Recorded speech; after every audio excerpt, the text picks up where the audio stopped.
Cha kwanza ni machaguzi ya kikosi ya mwalimu. Yes, inaonekana kuwa ni moja kati ya sehemu ambayo aliweza kwenda kuifanya Simba kakosa ubora katika eneo la mbele. Yaani kuanza na force number 9 haikutoa msingi sahihi wa Simba kuwa na idadi kubwa ya wachezaji katika eneo la juu, lakini pia kuleta ule hatari katika eneo la juu.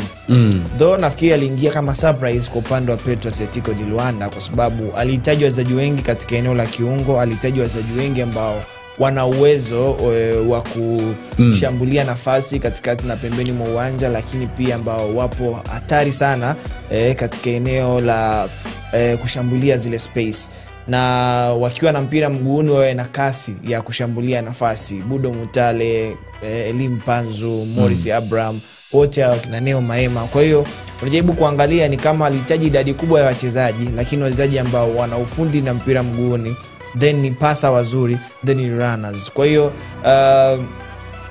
option yao ya kwanza kuanza mpira kuanzia eneo la chini ilishindikana, kwa sababu cha kwanza kama unavyojua Yakub sio mzuri na mpira mguuni, kitu cha kwanza.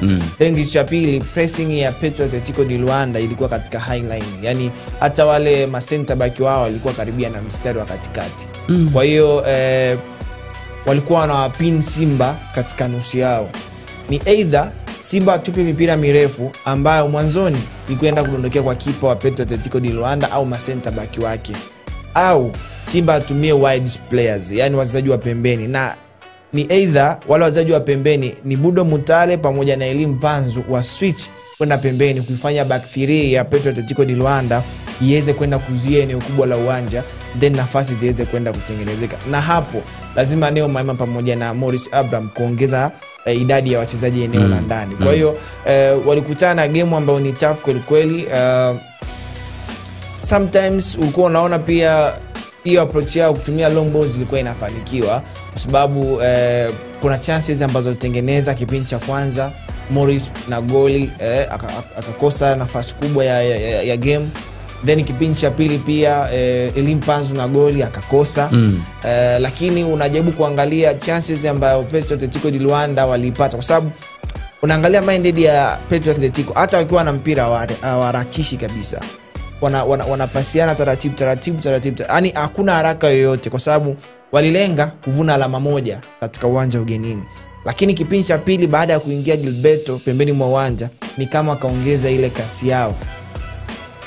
Wakiwa na mpira mawinga wao wanahitaji mpira mguuni, wanahitaji mpira kwenye nafasi, then skillful, wana uwezo katika 1v1, wafanisi zaidi, wana ufundi.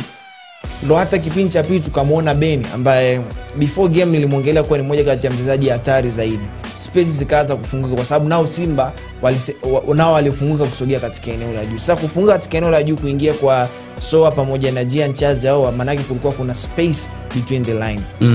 Kante ambaye alikuwepo kipindi cha kwanza pamoja na Kamara walikuwa wanazuia sana defense line yao kutokutana na kashikashi yoyote ile. Lakini baada ya kuingia Jean Chaze hao katika eneo la midfield, kwa sababu Simba walikuwa na namba 10 karibia watatu ndani ya uwanja. Walikuwa na Neo Maema, walikuwa na Jean Chaze hao katika eneo la uwanja, lakini alikuwa na Budo Mutale. Hiyo wanipata.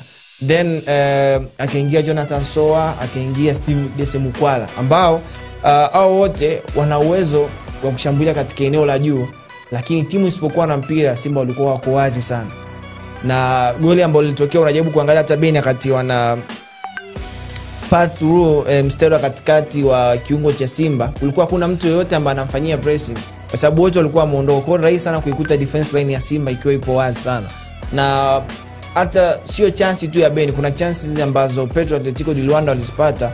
Ni kama unaangalia tu ni uwezo wa center back Nangu pamoja na Dirock ambao waliweza kwenda kufanya clearance ambazo ziliweza kuwafanya Simba akawa hapo safe zaidi. Sawa, lakini kija ukiangalia ni kama, kwa hiyo alijipiga risasi ya kidole mwenyewe Pantev, kwa sababu umebaini hapo kwamba aliamua kuanza na force number 9.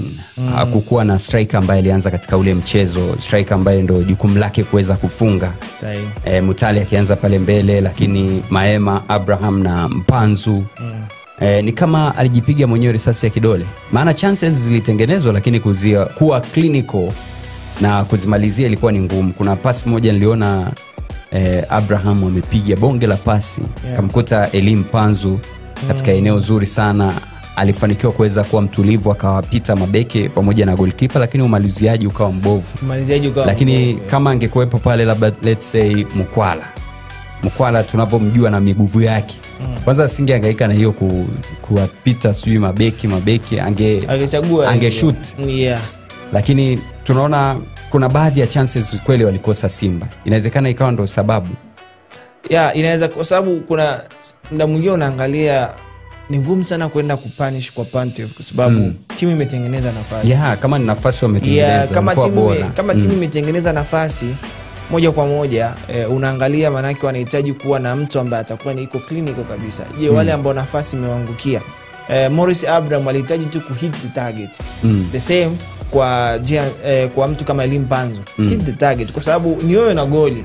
Elie Mpanzu alikuwa shamtoka goalkeeper, lakini Morris Abraham nafasi ambayo alireceive goalkeeper tayari alikuwa yuko katika space nyingine, hata engo ambayo amechagua ni sahihi, lakini ya kuhit target. Yes, kwa hiyo ulikuwa unahitaji mtu ambaye ana uwezo wa kuhit target. Dese Mukwala, Suleiman Mwalimu, Jonathan So ambao kazi yao kubwa ni kufunga, lakini siku ya jana hawakuepo katika uwanja. Hata Jean Chaze sio mtu ambaye apate chance nne ashinde kuzitumia.